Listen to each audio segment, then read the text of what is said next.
E nesse vídeo você vai aprender de uma vez por todas a tão temida teoria do crime. Vai ser uma aula onde eu vou esquematizar e facilitar a compreensão da teoria do crime e da teoria do delito. E veja, esse tema costuma ser o terror não só para quem não é formado em direito, mas a galera do direito também tem problemas com essa teoria do crime, porque a faculdade não tem tempo hábil nas aulas de direito para aprofundar, para esquematizar, ou até o mais simples que eu vou fazer aqui em menos de 20 minutos para vocês, para facilitar a compreensão, tá? Então vocês vão aprender a teoria. No final, se tem algumas questões para validar os conhecimentos, vocês vão ver que são questões impossíveis de serem acertadas para quem não entende do assunto. Mas depois que você entendeu, já era. São questões de graça, tá? Não tem meio termo, vou acertar no chute. Ou realmente vai ser muito difícil ou muito fácil. Passou por essa aula, vai ficar muito fácil. E mais do que isso, ao final eu vou disponibilizar para vocês gratuitamente um resumão dessa aula. Ou seja, você vai passar pela aula uma única vez. Depois basta ler o resumão, vai ser o seu material de revisão, que já era, você vai lembrar de tudo. Mas não pula direto pro final não, senão você não vai entender, não vai fazer sentido para você só olhar para a esquematização que eu preparei para vocês, tá?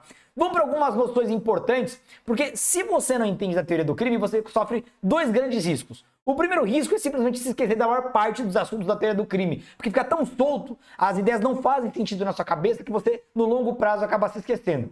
E o segundo risco é simplesmente ser ludibriado por cursos preparatórios, por apostilas, por PDFs, porque hoje no mercado, 99% dos cursos preparatórios e dos materiais escritos são genéricos. É algum professor que tacou tudo de forma genérica. Aí vem lá o seu edital, por exemplo, e cobra do artigo 13 ao 25 do Código Penal.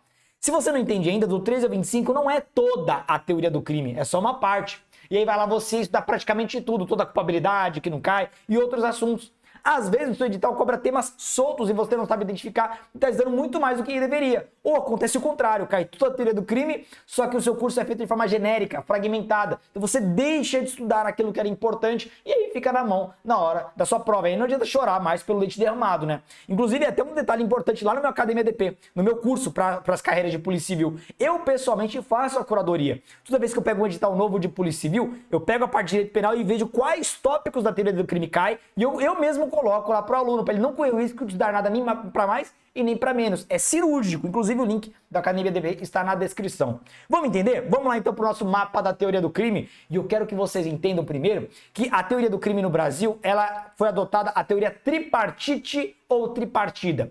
Que significa que o crime ele vai ficar em cima de três colunas, três pilares. O crime ele é fato típico, ilicitude também chamado de antijuridicidade, são sinônimos, e culpabilidade. São os três pilares, os três elementos, para alguns doutrinadores, os três substratos da teoria do crime. E eu quero que você guarde a seguinte ilustração. Enxergue a teoria do crime como se fosse um castelinho de cartas. De modo que, se você tira uma cartinha lá da base, o que acontece? Cai o castelinho inteiro. É o que acontece com um advogado criminalista, é o que acontece com um defensor público. Quando eles vão defender réus em ações penais, eles tentam de alguma forma demonstrar a eliminação de alguma cartinha, de algum subelemento da teoria do crime. Porque se você elimina algum subelemento, tira alguma coisinha da culpabilidade, alguma coisinha do fato típico ou da ilicitude, cai o castelinho inteiro e o sujeito é absolvido porque não há crime, tá? Então esse é o detalhe. Ou seja, ou nós temos todos os elementos com as suas estruturas e subelementos, ou na ausência de um deles, não há crime nenhum. Só para vocês terem uma noção, o Código Penal ele é bagunçado. Ó. A culpabilidade vocês vão estudar no Código Penal nos artigos 22, nos artigos 26, 27 e por aí vai. Aí vem lá o seu edital que fala que vai até o artigo 25, fala que vai até aqui, ó, até a ilicitude. Então não vai cair isso, não vai cair isso, então você perdendo tempo. O Código Penal é bagunçado. Se o seu preparatório não é organizado, você vai ficar na mão. Vamos entender cada um dos elementos agora do fato típico, lembrando, depois da ilicitude e depois da culpabilidade. Lembrando que na ausência de um deles, não há crime, hein? Vocês vão ver como é que cai isso em concurso, não é tão simples. Para quem não estudou, é quase impossível. Vamos lá. No fato típico, vocês estudam temas como, por exemplo, conduta. Mas não cai no edital o nome conduta. Cai, por exemplo, ó, ação, omissão, já vi em vários editais de Polícia Civil. Cai, por exemplo, quase todos, ó, dolo, culpa, dolo e culpa tá na conduta. Cai, por exemplo, erro de tipo. Cai, por exemplo, coação física irresistível. Olha a importância de você entender a teoria do crime. A coação nós temos duas. Nós temos a coação física irresistível, que é aquela que o criminoso pega a sua mão. Imagina, eu quero matar o sujeito, mas eu pego a mão de uma outra pessoa e coloco a arma na mão dele e forço a puxar o gatilho. É uma coação física. Ela foi um mero instrumento dado nas minhas mãos. Essa coação física. A coação física é estudada na conduta. Já a coação moral e irresistível é estudada na culpabilidade. Vou mostrar que isso cai em concurso e confunde uma galera. É a questão mais difícil que eu vou trazer na aula de hoje. Vocês vão ver. Então vejam, não cai em concurso público conduta, cai erro de tipo, cai dolo e culpa. Se você não souber interpretar, você vai ficar rendido aqui, ó. Resultado. O resultado raramente cai em concursos que não sejam de carreiras jurídicas. Mas aqui, por exemplo, vocês estudam resultado naturalístico, muitos dados nos crimes materiais. Resultado jurídico. O que mais, Diego? Nexo causal. Artigo 13 do Código Penal estão lá as concausas, ó, parte das concausas. Então, se caiu o artigo 13, você sabe que é parte do nexo causal. Para quem está dando para carreiras jurídicas, delegado, juiz, promotor, defensor público, aqui, ó, teoria da imputação objetiva. Aqui também. O que mais? Tipicidade penal. Então, por exemplo, tipicidade penal, ó, nós temos a tipicidade formal.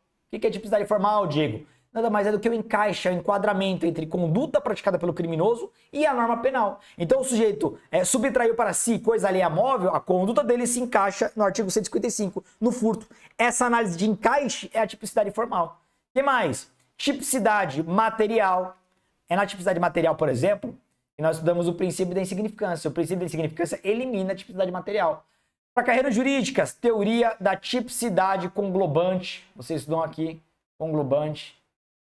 Então, tudo isso é fato típico. Olha que importante. Lembra do castelinho de cartas? Eu dei o exemplo do princípio da insignificância. Se eu elimino a tipicidade material, é como se eu tivesse tirado uma cartinha. Eu eliminei a tipicidade material, eliminei toda a tipicidade. Eliminei a tipicidade, eliminei o próprio fato típico. Eliminei o fato típico, eliminei o crime. É assim que funciona. E veja, tem que ser nessa ordem. Primeiro analiso o fato típico, depois a ilicitude, depois a culpabilidade.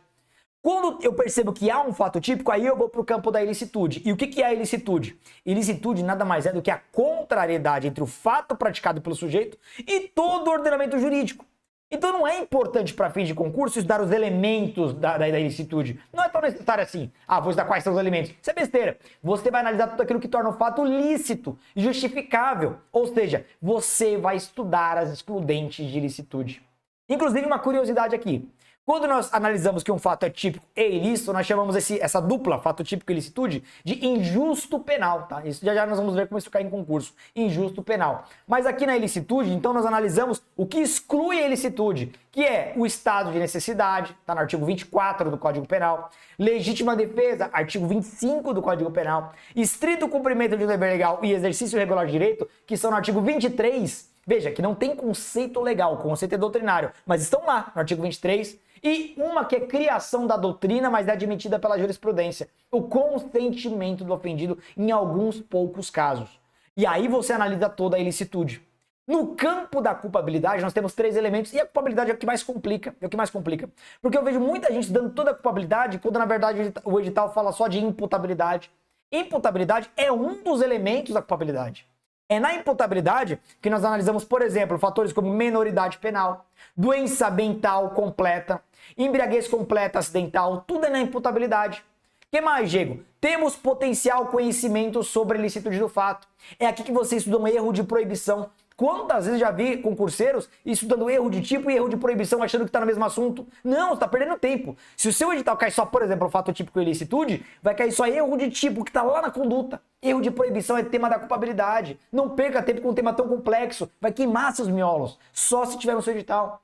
Você também estuda aqui exigibilidade de conduta diversa. É aqui que entra, por exemplo, obediência a superior hierárquico não manifestamente legal. É aqui que entra, por exemplo, temas como coação moral irresistível. Lembra coação moral irresistível? Está aqui na culpabilidade. Então esses são os elementos do crime. Se você entender isso aqui, já era.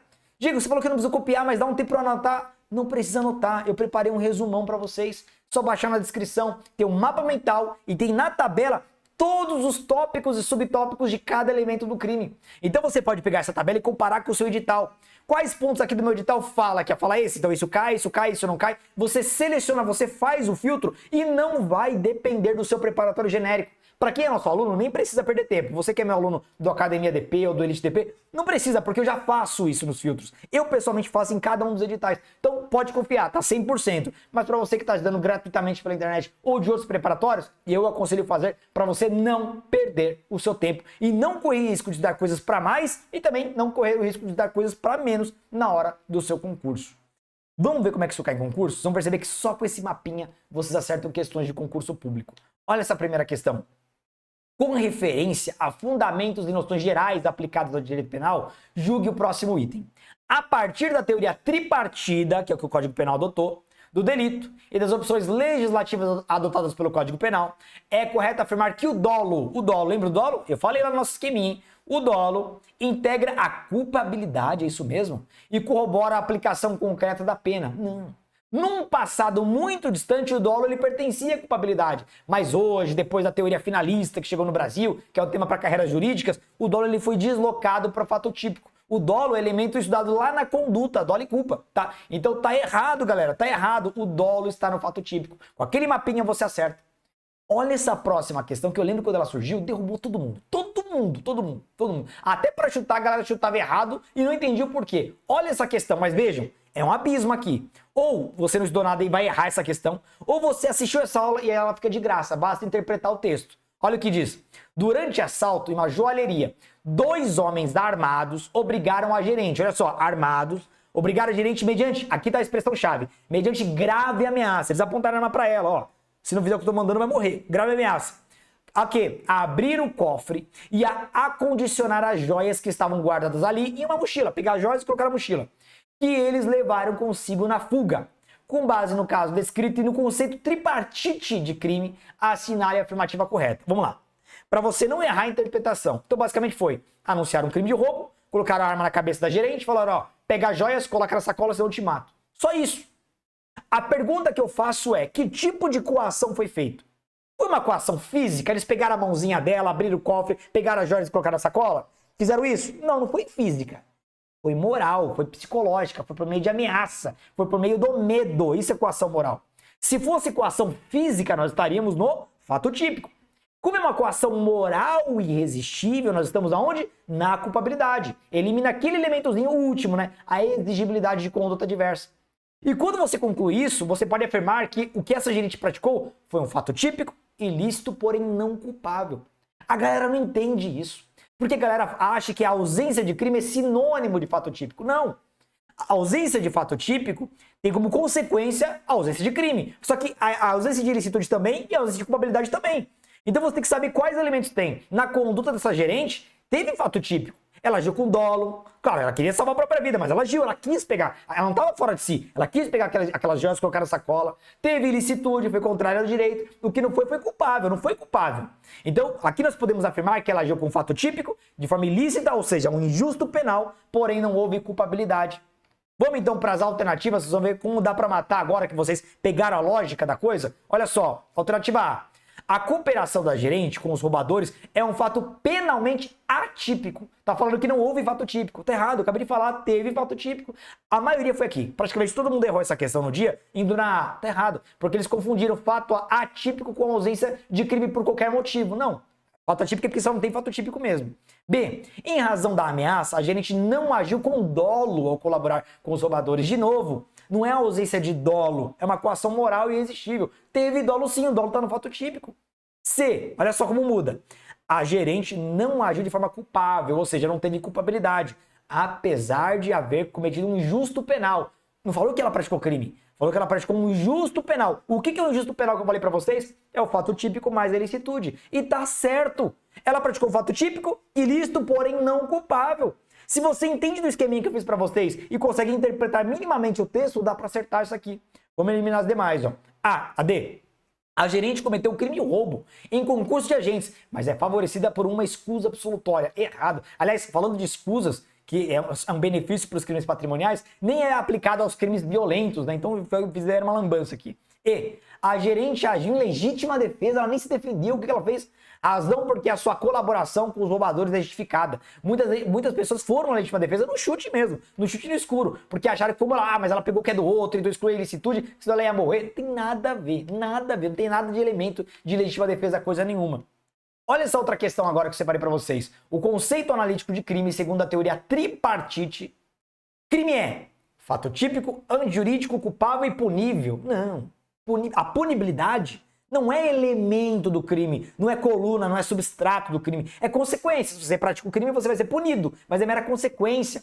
Veja que se você, pelo menos, tem uma boa interpretação de texto, você acerta isso até no chute, ó. Porque veja, teoria tripartite, de 3, e aqui eles apresentam 4 elementos, não pode ser, portanto, a assertiva está errada. Então, como eu disse a vocês, depois que pegou essa aula, não tem mais como não entender teoria do crime. Só lembrando, para depois não ter que reassistir tudo, se cair no esquecimento, baixe o material, o link está na descrição. E aliás, se vocês estão curtindo esse tipo de aula, com muito conteúdo em pouco tempo, de forma facilitada, deixa nos comentários, que se eu perceber que vocês estão gostando, eu vou dar sequência. Mais do que isso, vou fazer um desafio aqui. Coloca nos comentários aquele tema que tira seu sono de direito penal, de processo penal, por exemplo, de criminologia, de leis penais especiais. Coloca, para mim vai ser um desafio. Eu vou pegar os temas mais complexos e transformar em aulas direto ao ponto, sem frescura e enrolação e com material, um super resumo para vocês baixarem gratuitamente. E para quem quer avançar mais e passar nos próximos concursos de Polícia Civil, o link do Academia DP, o meu preparatório completo, e como vocês viram,